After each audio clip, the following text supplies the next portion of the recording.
सोचो, महाभारत का एक ऐसा योद्धा जो आज भी जिंदा है। ना वो बूढ़ा होता है, ना वो मरता है, और सबसे डरावनी बात, उसके माथे का घाव आज भी नहीं भरता। उस घाव से आज भी खून और पस निकलती रहती है। लोग कहते हैं, जिसने अश्वत्थामा को देख लिया उसकी जिंदगी कभी नॉर्मल नहीं रहती। अश्वत्थामा गुरु द्रोणाचार्य का पुत्र और महाभारत का सबसे खतरनाक योद्धा था। कहा जाता है द्रोणाचार्य ने भगवान शिव की कठोर तपस्या की थी ताकि उन्हें महादेव जैसा पुत्र मिले। और जब अश्वत्थामा का जन्म हुआ तो उसके माथे पर एक दिव्य मणि चमक रही थी। कहा जाता है ये मणि शिव के त्रिनेत्र की शक्ति का अंश थी। इसी दिव्य मणि के कारण अश्वत्थामा अमर माना जाता था।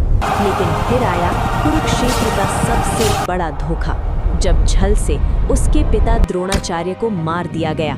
उस पल अश्वत्थामा के भीतर बदले की आग जल उठी। उसने कसम खाई, मैं पांडव वंश को मिटा दूंगा। और फिर आई महाभारत की सबसे काली रात। रात के अंधेरे में उसने सोते हुए पांडव पुत्रों का वध कर दिया। ये युद्ध नहीं था, ये महापाप था।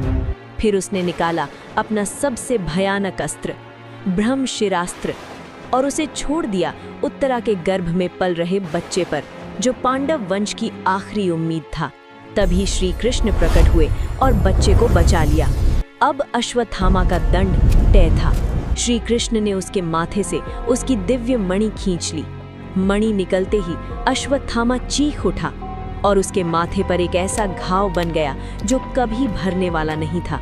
श्री कृष्ण ने कहा, तू अमर रहेगा, लेकिन तू मौत को तरसेगा।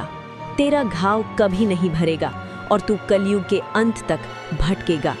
और अब सबसे बड़ा ट्विस्ट, कहा जाता है अश्वत्थामा आज भी धरती पर मौजूद है।